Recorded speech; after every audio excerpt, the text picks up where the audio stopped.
Coucou, c'est Amira. Bienvenue dans le podcast Un micro entre nous, le podcast qui a été créé pour toutes ces fois où j'aurais aimé qu'il y ait un micro entre nous. Aujourd'hui, on va aborder le sujet de la résilience, plus précisément, comment devenir une personne plus résiliente, plus persévérante.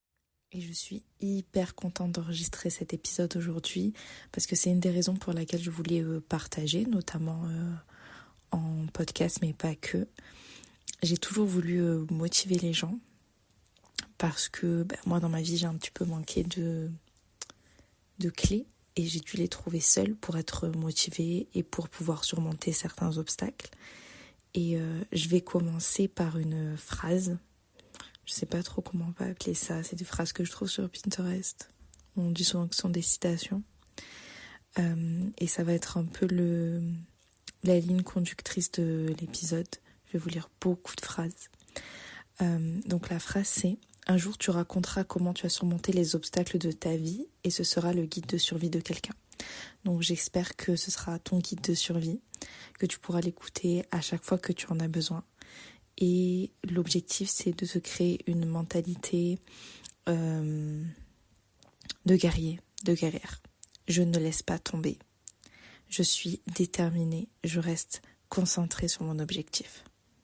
Je pense que dans un premier temps, c'est bien de définir ces trois mots, donc la détermination, la persévérance et la résilience. Pour la détermination, donc je suis allée sur Google, tout simplement, c'est l'attitude d'une personne qui agit sans hésitation selon les décisions qu'elle a prises. Pour la résilience, alors la résilience, il y a plein de définitions. Il y a une définition psychologique, écologique, informatique, d'après Google. La psychologique, c'est la capacité à surmonter les chocs traumatiques. La définition écologique, entre guillemets, donc c'est la capacité d'un écosystème ou d'une espèce à retrouver un état d'équilibre après un événement exceptionnel. Et en informatique, c'est la capacité d'un système ou d'un réseau à continuer de fonctionner en cas de panne. Je pense que ces trois définitions sont assez éloquentes pour dire que, sans forcément parler de traumatisme, malgré les difficultés, malgré les épreuves, on arrive à les surmonter et on arrive à garder un état d'équilibre. Et enfin, la définition de la persévérance, c'est le fait de continuer de faire ce qu'on a résolu par un acte de volonté renouvelé. Donc souvent ce sont des qualités, on va dire, d'une personne qu'elle est persévérante, qu'elle est résiliente, qu'elle est déterminée. Mais en fait, moi je pense que ça s'acquiert. Je pense pas qu'on est comme ça. Peut-être. Moi je pense pas. Je pense que ça s'acquiert et en fait on entraîne son cerveau à ne pas laisser tomber, à s'accrocher à son objectif. Et c'est pour ça que je veux pas que tu m'écoutes en disant oui mais de toute façon moi je suis quelqu'un qui laisse souvent tomber, moi à chaque fois que je me suis lancée dans un projet j'ai abandonné, parce que ça c'est de la fatalité. Tu pars du principe que t'es pas capable d'y arriver parce que il y a des expériences de ta vie qui ont fait que tu t'es jamais caractérisé comme quelqu'un de persévérant ou de résilient ou de déterminé. Mais pour moi ça s'acquiert. Il faut juste entraîner son cerveau à devenir une personne plus déterminée, plus résiliente, plus persévérante. Et c'est à ça que sert ce guide de survie. Dans un premier temps, il faut un moteur, un objectif. Qu'on se le dise, c'est très difficile de se lancer dans quelque chose. Un projet, une activité, des études, un travail, peu importe, un business, c'est pareil. J'ai voulu faire l'anglophone un peu. Si on n'a pas d'objectif, si on n'a pas de moteur, il faut commencer par se dire, moi je veux me lancer dans ça, mais quels sont mes objectifs ? Déjà les objectifs, ils sont souvent... On a souvent des objectifs matériels, mais moi j'y vais un petit peu avant. Qu'est-ce qui m'anime ? Pourquoi j'ai envie de faire ça ? Mais aussi, qui je veux être ? Parce que des fois, les objectifs sont pas forcément matériels. Des fois, c'est une personne qu'on a envie de devenir. J'ai envie de devenir quelqu'un de plus discipliné, j'ai envie d'être quelqu'un qui a plus de culture, j'ai envie d'être une personne qui comprend plusieurs langues. Des fois, c'est un trait de personnalité à travers l'activité dans laquelle on se lance ou le projet. À la fin, c'est une personne qu'on souhaite devenir. Souvent, on dit devenir la meilleure version de soi-même. En fait, il faut se rappeler que la meilleure version de soi-même, ça ne veut pas dire être parfait, puisque meilleur n'est pas égal à parfait. Meilleur, c'est le maximum de ce que l'on peut être ou de ce que l'on veut être. Et des fois, c'est simplement ça le moteur. Le mieux, je pense, ça va être de te donner un exemple. je veux lancer un business. Pourquoi? Alors il peut y avoir plein de raisons. Je veux vivre de ma passion, si c'est par exemple la raison pour laquelle tu veux te lancer dans un business. Je veux être indépendant financièrement. Je veux avoir une certaine liberté, ou j'ai mal vécu le salariat. C'est des exemples que je donne pour dire qu'en fait, à chaque objectif qu'on a normalement, on a plein de petits sous-objectifs, surtout de moteurs, la raison pour laquelle on fait ça. Là, j'ai donné des choses qui sont assez matérielles, mais comme je l'ai dit, ça peut juste être, je vais être quelqu'un de plus discipliné. Je sais qu'en me lançant dans cette activité, je vais devenir de plus en plus disciplinée. Ça peut être, moi, c'est quelque chose qui m'anime. Par exemple, je sais pas, moi, reprendre ses études pour être psychologue parce que j'ai envie d'aider les gens et c'est quelque chose qui m'anime. Voilà. Et comme il n'y a pas de bonne ou de mauvaise situation, il n'y a pas de bonne ou de mauvaise motivation. Ça peut être matériel, ça peut être émotionnel, il faut pas se brimer. Si l'objectif c'est je veux faire beaucoup d'argent, je veux voyager, je veux m'acheter tel sac ou telle voiture, c'est pas moins valeureux que quelqu'un qui va dire moi je le fais parce que ça m'anime, parce que c'est ma vocation dans la vie. À partir du moment où ça te motive, ça te donne envie de continuer et surtout ça te permet de pas abandonner, alors c'est une bonne motivation. On va dire qu'en fait, il y a des mauvaises motivations. C'est quand on se force à avoir des motivations qui sont plus acceptables, entre guillemets, par la société ou parce que c'est pas notre objectif, mais c'est l'objectif de quelqu'un d'autre. Par exemple, nos parents. Je sais qu'il y a plein de gens qui font des études parce que ils ont des parents qui leur disent je veux que tu deviennes ça, ou je veux que tu deviennes ça, ou je veux absolument que tu fasses des études. Et du coup, comme c'est pas notre motivation, on n'arrive pas à s'y accrocher. Même si ça peut être une motivation en soi de rendre fiers ses parents. Mais on va dire qu'il y a quand même des mauvaises motivations, c'est quand elles ne viennent pas de nous-mêmes. Parce que c'est difficile de s'accrocher à quelque chose qu'on n'a pas forcément voulu. Et ensuite, j'aimerais parler du vision board et qui est une super transition pour mon grand 2 qui est la visualisation. Donc pour celles et ceux qui ne savent pas ce qu'est un vision board, c'est un tableau, on va dire, de visualisation. Bon, déjà, si je devais le traduire en français. Et en fait, l'objectif, c'est de mettre plein d'images qui nous rappellent notre objectif.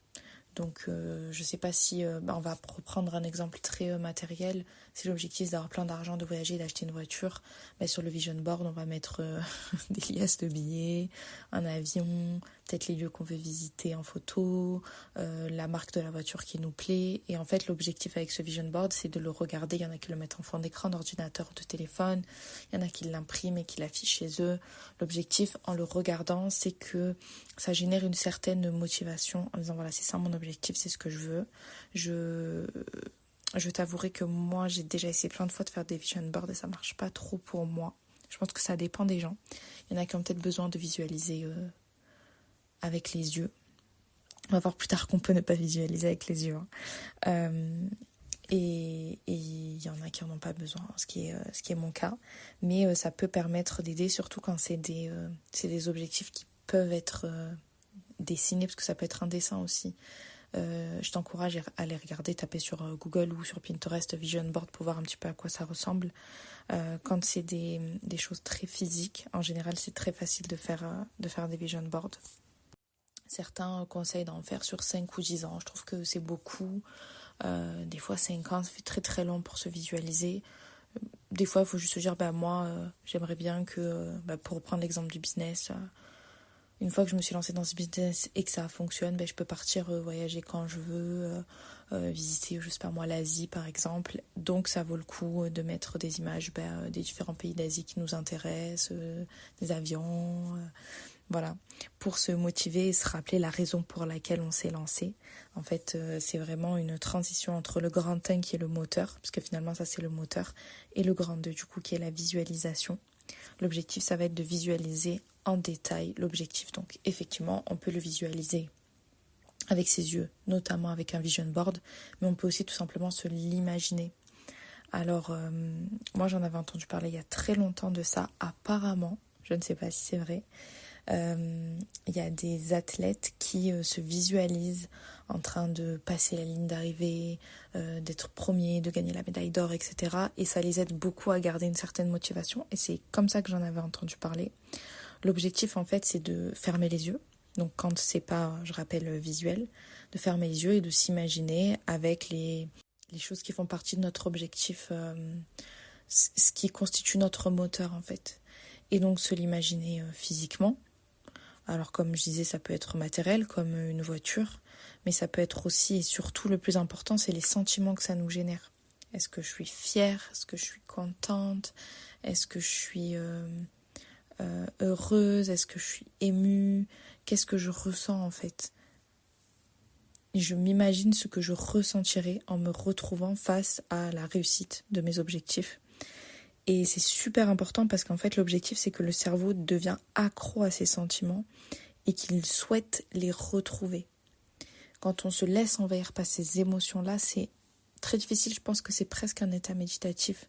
Mais quand on se laisse envahir par ces sentiments-là, qui sont un peu fictifs finalement parce que on n'a pas vraiment vécu la chose, on l'a pas vraiment devant nous, etc. Le cerveau lui fait pas trop la différence.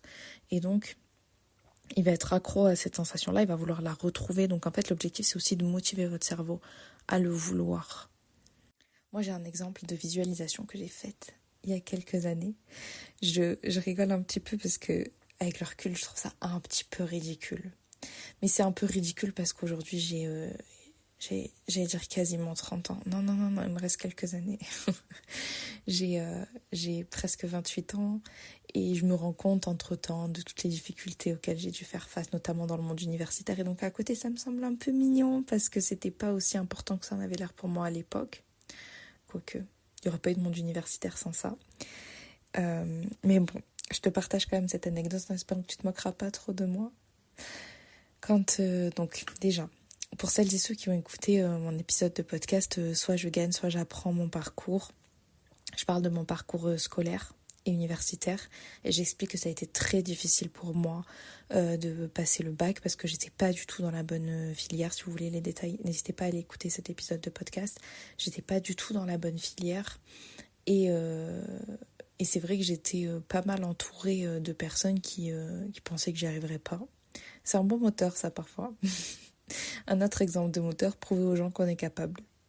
Mais bon, ça peut vite se retourner contre nous parce que il faudrait pas continuer à rester dans quelque chose qui ne nous convient pas sous prétexte qu'on veut prouver aux gens qu'ils avaient tort. Des fois, ils ont raison et c'est pas grave. Ça fait pas de nous des personnes moins fortes et moins intéressantes ou moins intelligentes, moins compétentes. Et donc, j'avais besoin d'avoir le bac. Bon, déjà, tous ceux qui ont le bac ou qui vont le passer, si t'es très jeune, m'écoute. C'est vraiment un passage dans la vie. Presque un passage obligatoire. Enfin, je pense qui a permis le bac. C'est vraiment les deux choses un peu... Peu importe ce qu'on fait dans la vie, en général, je dirais pour la plupart des gens, c'est les deux gros objectifs. Pas pour tout le monde, mais pour la plupart. Et moi, je voulais devenir médecin et je voulais absolument pas rester au lycée, refaire une année. Je voulais me lancer dans le post-bac et donc du coup la volonté d'avoir mon bac était très forte et je travaillais beaucoup en ce sens, mais comme j'étais pas dans la bonne filière, que j'avais accumulé des lacunes et que j'avais des difficultés, l'obtention de mon bac n'était pas acquise.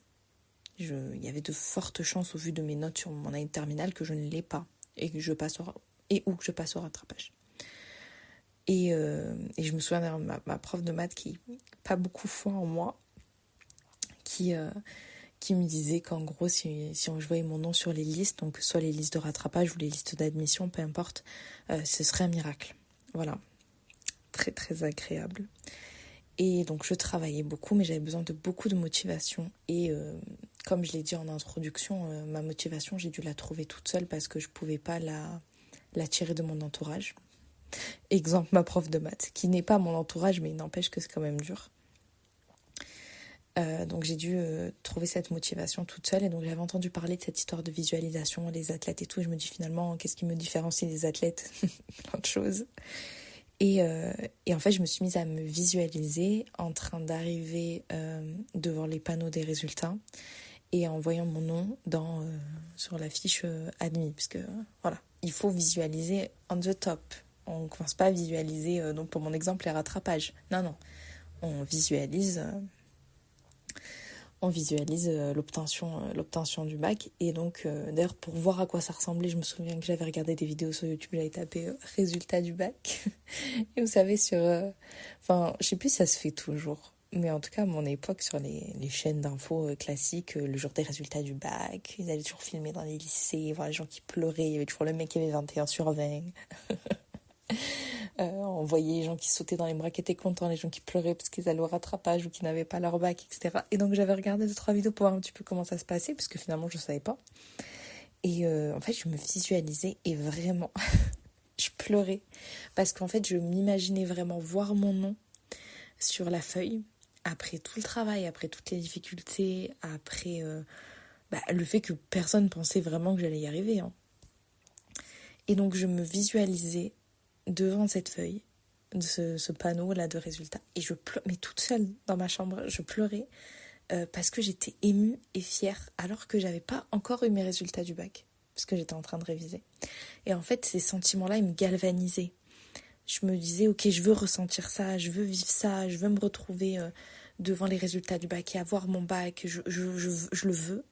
Et donc, je vais me donner les moyens. Et en fait, je faisais ça, je sais pas si je faisais ça tous les jours, mais je le faisais très fréquemment. Je pense que je faisais aussi quand j'avais des baisses de motivation. Et ça me galvanisait vraiment.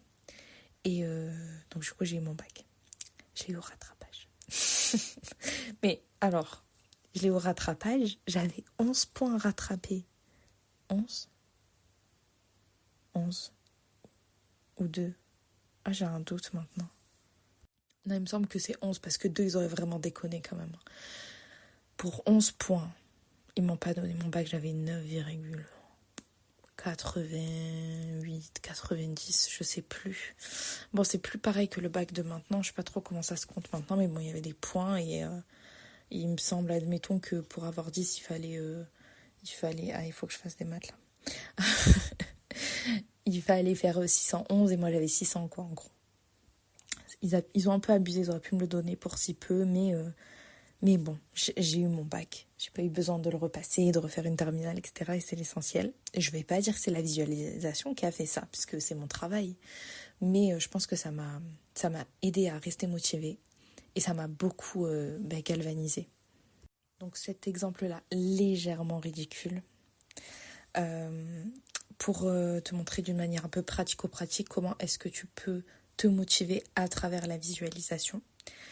Alors certains disent qu'il faut la faire au réveil. D'ailleurs, ceux qui ont lu le livre La Miracle Morning savent que ça fait partie de la routine là. Voilà. Moi, je pense qu'il faut la faire quand on en a besoin. Si on a besoin de le faire tous les matins au réveil, on le fait tous les matins. Il y avait une vidéo que j'avais entendue un jour qui disait je visualise mon rêve tellement fort qu'en fait, dès que je me réveille le matin, je plonge dedans.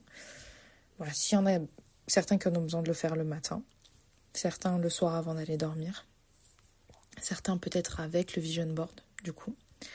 Moi, je pense qu'il faut le faire comme on en ressent le besoin. Il n'y a pas de règle. C'est ce que je dis souvent d'ailleurs. Il n'y a pas de vérité générale, il n'y a pas de règle. Chacun s'adapte à ce qu'il préfère. Voilà. Moi, je me souviens que j'avais pas forcément en tout cas pour cette anecdote-là du bac, je me souviens juste que je le faisais quand j'en ressentais le besoin. Et je pense que c'est le plus important. Mais si vous ressentez le besoin de le faire tous les matins, faites-le tous les matins. Ça ne peut absolument pas faire de mal en tout cas. Comme je le disais en introduction, et ce qui est un peu le fil conducteur de cet épisode, c'est que moi j'adore les phrases. Alors, on appelle ça des citations, mais en fait, littéralement, une citation, c'est qu'on cite quelque chose et je ne sais jamais d'où ça vient. Moi, je les trouve sur Pinterest. Vous savez que les petites phrases, elles sont souvent courtes mais impactantes.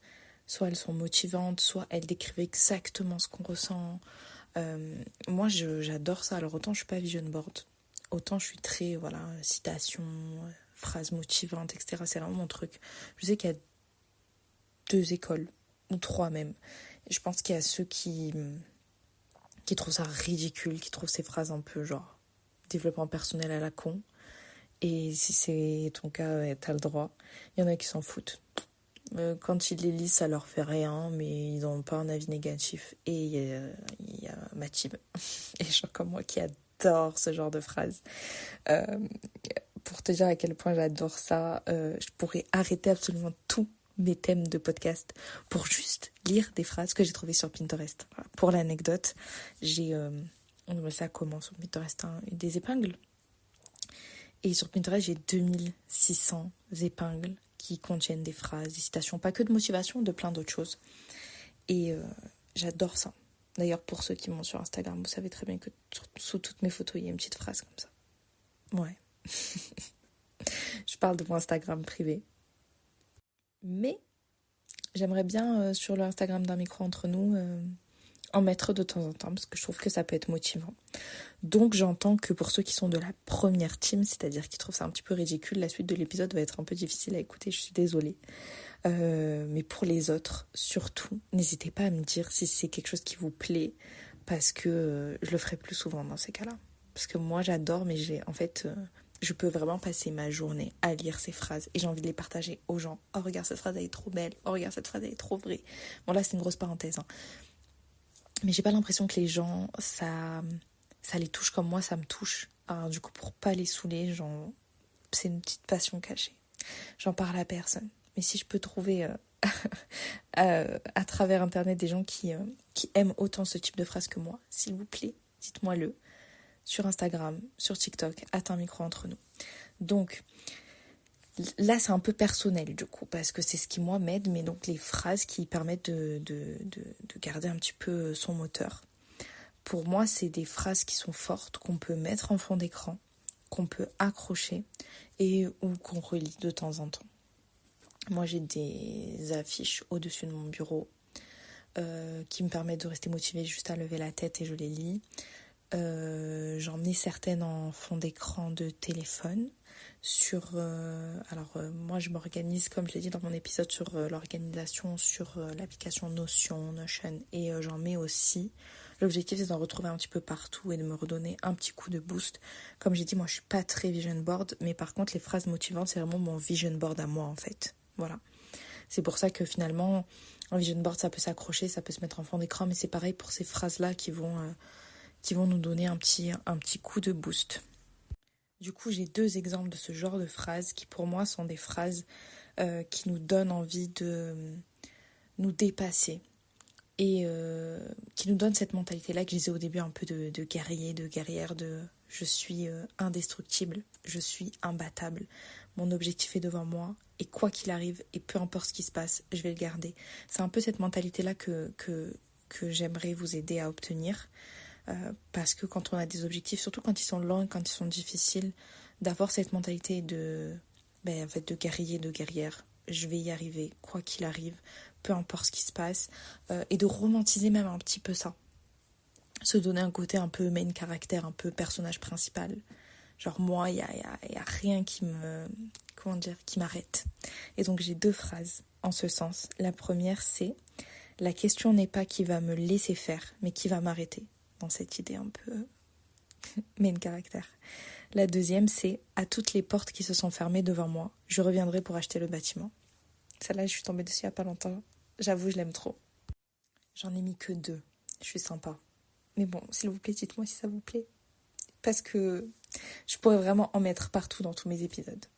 Le 4e point, il faut se créer un mindset positif, un état d'esprit positif. Il faut apprendre à regarder le verre à moitié plein. C'est super important. Je sais que tous les pessimistes trouvent les optimistes débiles.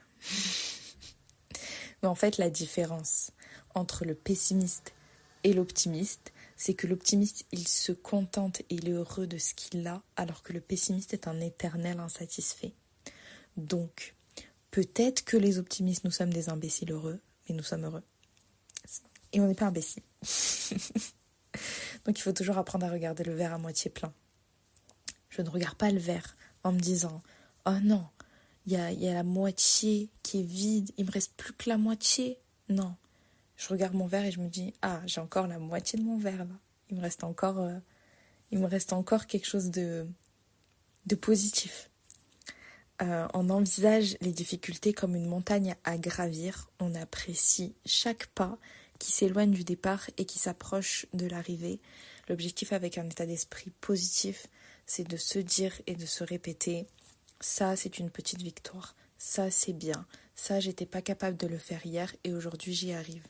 L'objectif, c'est pas de regarder le résultat en se disant, oh là là, j'ai tout ça à faire. Il reste tout ça, il reste tous ces escaliers à monter, il reste tout ce chemin à parcourir. Non, c'est d'apprécier chaque pas et de se regarder derrière, de se retourner. J'allais me retourner, vous n'allez plus m'entendre. De regarder derrière, de se retourner, de dire, ah oui, en fait, la ligne de départ, elle s'éloigne de plus en plus. Apprécier chaque pas qui s'éloigne du départ et qui s'approche de l'arrivée. Je le répète parce que c'est super important. De trouver des petites victoires dans chaque chose accomplie. Ne serait-ce que, comme j'ai dit, hier, j'étais pas capable de faire ça. Aujourd'hui, je suis capable de le faire un tout petit peu mieux. C'est la fameuse phrase que je répète tout le temps, 1 vaut mieux que 0. Toujours. En fait, en gardant cette mentalité-là, on se démotive pas. Parce qu'on se dit, chaque pas que je suis en train de faire, c'est de mieux en mieux et ça me rapproche de mon objectif. Comme je le disais tout à l'heure, entraîner son cerveau à positiver, à rebondir devant chaque obstacle, chaque difficulté. L'objectif, c'est que le cerveau, il s'est entraîné à voir et à visualiser son objectif. Il s'entraîne à voir toujours le positif, à n'apprécier que les succès. Les échecs vont arriver, on se trompe et on échoue. Mais de ne pas se concentrer dessus, de dire ok, j'ai eu cet échec-là, c'est pas grave, comment je trouve le moyen de rebondir, de progresser. L'objectif, c'est vraiment de faire une gymnastique du cerveau pour avoir un cerveau qui pense positif. C'est très important. Et donc, à nouveau, j'ai quelques phrases qui, je trouve, aident à positiver. C'est pour ça que c'est pas que des phrases de motivation. Certaines, elles sont là pour entraîner un petit peu son cerveau à voir le positif. La première, c'est un peu long, c'est pas vraiment une phrase. C'est ce que j'ai accroché au-dessus de mon bureau. D'ailleurs, toutes les citations, je les ai en anglais, donc je les traduis. Elles sont des fois un peu mieux en anglais, mais bon. En l'occurrence, la première, c'est croire au pouvoir de, entre guillemets, pour l'instant. Alors, en fait, c'est écrit en anglais, c'est Believe in the power of yet sur un super accent anglais. Mais du coup, j'ai traduit yet par pour l'instant. Donc, je ne suis pas bon pour ça, pour l'instant. Je ne sais pas faire ça, pour l'instant. Ça ne fonctionne pas, pour l'instant. Je ne comprends pas ça, pour l'instant. Et ça ne fait pas sens, pour l'instant. Se rappeler que tout ce qu'on ne sait pas faire, c'est maintenant, pour l'instant. Je vais donner un exemple, on se lance dans la musculation et au début on n'arrive pas à soulever un poids en particulier. Je n'arrive pas à le soulever pour l'instant. Parce que pour l'instant, j'ai pas assez de muscles, je me suis pas assez entraînée pour le soulever. Mais ça veut pas dire que j'y arriverai jamais. Vous commencez à réviser un cours et vous n'arriviez pas à le retenir. Pour l'instant, parce que votre cerveau il n'a pas encore compris, parce qu'il n'a pas encore mémorisé, parce qu'il a besoin d'un peu plus de temps. Tout est pour l'instant, chaque chose en son temps. Et en fait, se rappeler et rajouter à chaque phrase pour l'instant, ça crée une attente. Si je dis je ne sais pas jouer du piano, ok, c'est fini, alors la phrase elle est finie, on passe à autre chose. Je ne sais pas jouer du piano pour l'instant, ça crée une attente. Pour l'instant, je ne sais pas y jouer, mais je vais arriver à y jouer, je vais apprendre. Qu'est-ce que je peux prendre d'autre comme exemple ? Je reprends l'exemple du poids ou de la course par exemple. Je ne sais pas courir 5 km. Pour l'instant. Le pour l'instant crée une attente. Je ne sais pas le faire pour l'instant, mais ça ne veut pas dire que j'y arriverai jamais. Et en fait, juste avec 2 mots, on transforme une phrase qui est fataliste en une phrase positive. Juste en rajoutant pour l'instant. La deuxième phrase, c'est « Il n'y a pas de choses difficiles jusqu'à ce que vous décidiez que ce soit difficile. » Que c'est difficile. Je l'ai traduit de l'anglais au français, je ne sais pas trop. En tout cas, une chose, elle n'est difficile que si vous décidez qu'elle est difficile. Sinon, c'est juste la prochaine chose à faire. On décide que les choses soient difficiles. J'ai du mal avec ma phrase, j'arrive pas à savoir si elle est française ou pas. C'est nous qui décidons. Quand j'ouvre un cours et que je me dis il est long, il est complexe, c'est trop difficile, j'arriverai jamais à l'apprendre, c'est bon, j'ai fermé la porte. J'ai décidé que c'était difficile, j'ai décidé que j'y arriverais pas.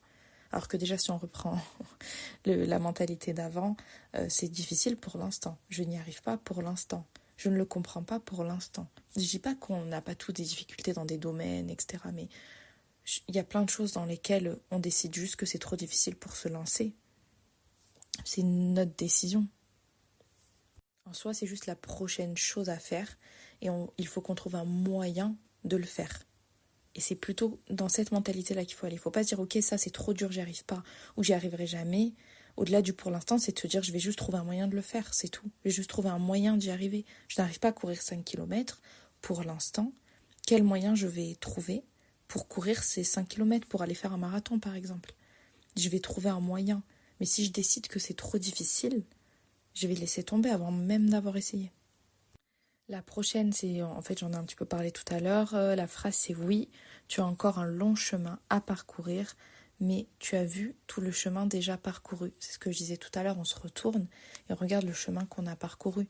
Des fois, quand on est à 50% du chemin, c'est vrai qu'il nous reste encore 50%. Donc on est fatigué et on a l'impression de ne pas voir le bout.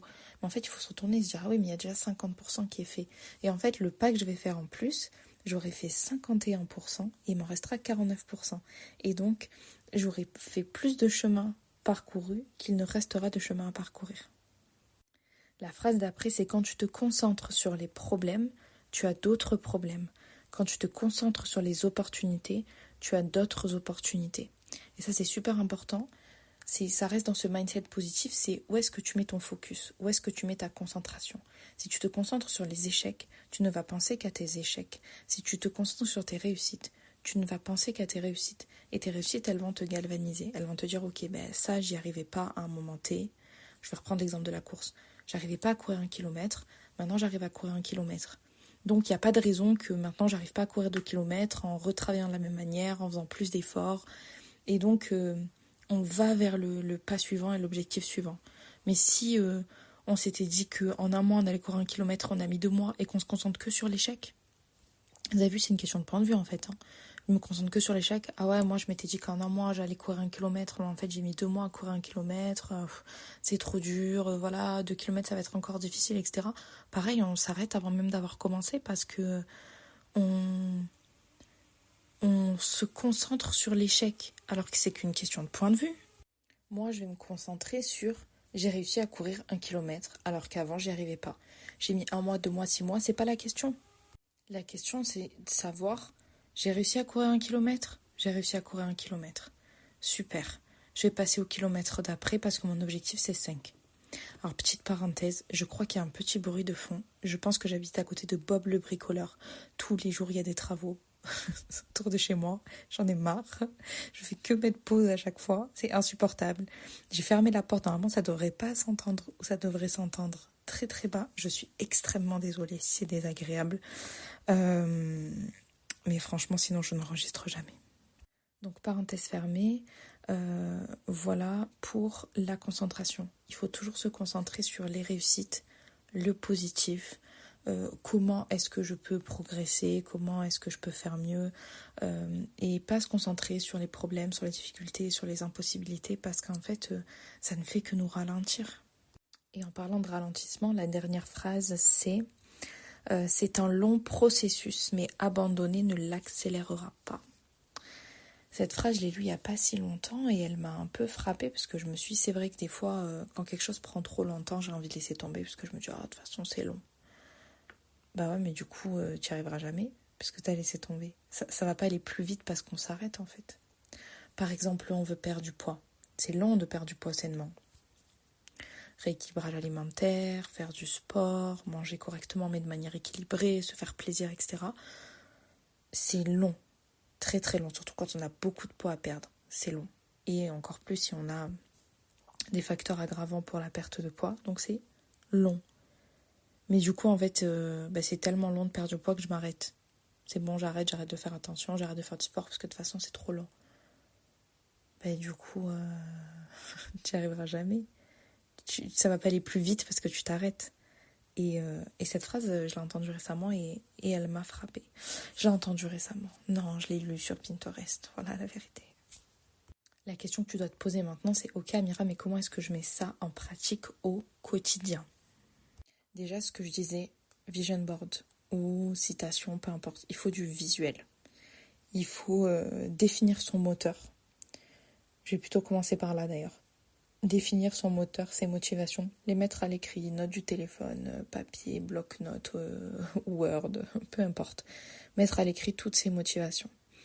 Et voir si on a envie de faire un vision board, si on a envie de l'afficher quelque part. Juste le garder pour nous et le regarder de temps en temps. S'il y a des phrases qui nous parlent, des citations qu'on a envie pareil d'afficher ou qu'on a envie de garder ou de relire fréquemment, etc.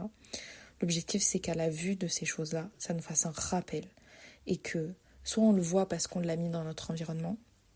En fait, ça me rappelle que j'avais entendu dire qu'il y avait des femmes qui voulaient perdre du poids.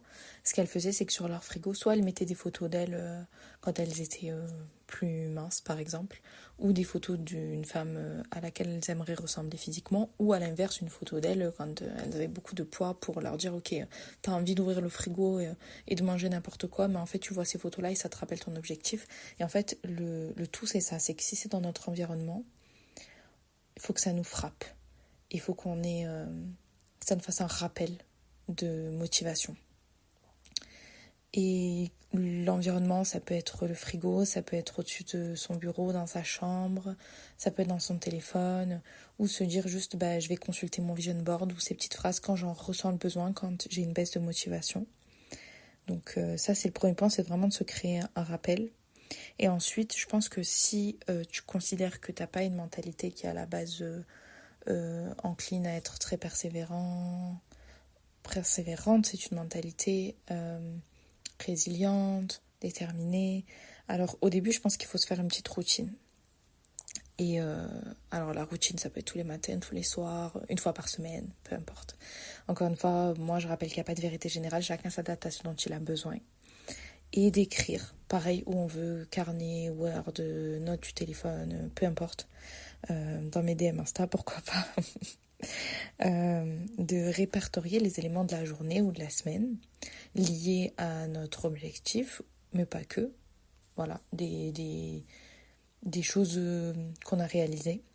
Et en fait, de les transformer en pour l'instant, de les transformer en comment je peux l'améliorer, quel progrès je peux faire, de les positiver en mettant en avant les succès. L'objectif, ça va être d'entraîner son cerveau à être plus positif et de chercher plus la progression que le jugement. En fait, l'objectif, c'est qu'en faisant ça régulièrement, donc comme j'ai dit, tous les matins, tous les soirs, une fois par semaine, il faut que ça reste quand même régulier. L'objectif, c'est que le cerveau, petit à petit, dans la journée, il observe une situation, il la traduise en positive. L'objectif, c'est qu'en fait, ça devienne comme une traduction d'une langue. Si vous êtes francophone et que vous allez en Angleterre, votre cerveau, automatiquement, il va faire des traductions à sa tête et vous allez au début le sentir. Vous allez dire, ok, moi dans ma tête, je pense en français, je traduis en anglais, on me parle en anglais, je traduis en français, je comprends ce qu'on me dit. Et l'objectif, c'est que ça devienne machinal, c'est-à-dire que plus vous allez être imbibé dans la langue, donc l'anglais en l'occurrence, plus vous allez plus trop sentir ce mécanisme de traduction. Votre cerveau va commencer à penser en anglais pour répondre directement en anglais. Quand il va entendre de la même manière qu'il entend en français. Et c'est un peu pareil. L'objectif, c'est qu'au début, vous fassiez manuellement la traduction. Donc, l'objectif de l'écrire, c'est de se forcer à le faire pour que le cerveau, déjà, il commence petit à petit au fil du temps et dans sa journée à transformer chaque situation en quelque chose de positif ou en pour l'instant. Et qu'ensuite vous le fassiez automatiquement. Et là, vous n'aurez plus forcément besoin d'avoir un petit cahier ou des notes dans lesquelles vous notez ça tout le temps. L'objectif, c'est d'entraîner son cerveau. Donc là, c'est des clés qui vont vous aider, je l'espère, à vous concentrer sur vos objectifs, avoir une mentalité un peu de guerrier, de guerrière et de rester focus sur son objectif, de voir les choses toujours d'une manière positive, de voir le travail qui a été effectué, le chemin qui est parcouru, les progrès et de célébrer surtout les petites réussites et de se rappeler que quoi qu'il arrive et peu importe ce qu'on arrive à faire ou non, c'est pour l'instant. Je n'y arrive pas pour l'instant. Et je vais terminer par une phrase. Oui, une petite phrase, une petite citation. Ne compare pas ta vie à celle des autres. Il n'y a pas de comparaison entre le soleil et la lune. ils brillent quand c'est leur moment de briller. Important. Et c'est vraiment le mot de la fin. On ne se compare qu'à sa version d'hier, la fameuse meilleure version de soi-même. On ne se compare qu'à sa version d'hier, d'il y a une semaine, d'il y a un mois. On ne se compare pas aux autres. Parce qu'on est tous différents. On a tous des problèmes différents. On a tous des facilités différentes. On a tous des compétences différentes. Dites-vous qu'il y a des choses chez vous, dans votre personnalité, dans ce que vous accomplissez, qui font envie aux autres, qui vous regardent en disant « Waouh, il ou elle arrive à faire ça, moi j'y arrive pas, il ou elle a telle personnalité, il ou elle, je l'admire parce que voilà, moi j'aimerais avoir, je sais pas, la patience qu'elle a, ou sa gentillesse, ou sa tolérance. » On a tous quelque chose chez quelqu'un qui nous plaît, et toi t'en fais forcément partie. Il y a forcément quelqu'un autour de toi à un moment donné de ta vie qui a été inspiré, qui peut-être a été jaloux, qui peut-être a eu de l'envie, qui peut-être a été son moteur aussi à un moment donné. Ah ben moi je veux devenir comme elle, ou je veux avoir les mêmes compétences qu'elle. Et je dis vraiment ça pour dire que autant nous des fois on se compare. En disant là là, telle personne elle a fait, moi j'ai pas fait, telle personne reprend l'histoire des kilomètres. Telle personne elle a couru 1 kilomètre en un mois, et moi par contre j'ai fait 2. Mais en fait, comme dans la phrase que je viens de dire, le soleil et la lune ils brillent juste quand c'est leur moment. Chacun son temps. On ne se compare qu'à sa version d'hier. Parce qu'en fait, il y a une phrase un peu terrible qui dit on compare pas, on mélange pas les torchons et serviettes. Et c'est terrible de dire ça parce qu'on sous-entend qu'il y en a un qui est bien et l'autre qui est pas bien. Donc c'est une phrase qui est négative en général. Moi je vais la tourner plus positivement. C'est juste qu'en fait les torchons, ils ont une utilité et les serviettes ont une autre utilité. Il y a du positif à être une serviette, il y a du positif à être un torchon. Il y a du négatif à être une serviette et il y a du négatif à être un torchon. Mais chacun son rôle. Et en fait, on peut juste pas les comparer. Enfin, je suis désolée, mais je vais pas prendre un torchon dans ma cuisine, je vais pas prendre ma serviette dans ma salle de bain en me disant « Oh là là, la serviette, elle est plus moelleuse. » Bah oui, mais parce que c'est son rôle. Par contre, je vais pas prendre une serviette pour essuyer mes assiettes. Et autant ça semble très stupide ce que je suis en train de dire, autant c'est la vérité. On se compare pas aux autres, parce que les autres n'ont pas ce qu'on a. On a des choses qu'ils n'ont pas, et vice-versa. On se compare juste à notre version d'hier parce que c'est le plus simple. Si moi, j'ai mis 2 mois pour courir 1 kilomètre et qu'après le 2e kilomètre, j'y arrive en 1 mois, eh ben j'ai fait mieux que moi il y a quelques semaines. Ok ? Super important. En tout cas, n'hésitez pas à aller me faire un retour. Je suis sur Instagram et sur TikTok, @unmicroentrenous. N'hésitez pas aussi à venir me dire si ça vous a aidé, si ça vous a motivé, si vous avez des projets dans lesquels vous avez envie de vous lancer. Et si jamais vous voulez servir de mes DM comme bloc-notes pour noter vos phrases modifiées, version positive, et persévérance et détermination, serait avec grand plaisir. Bye!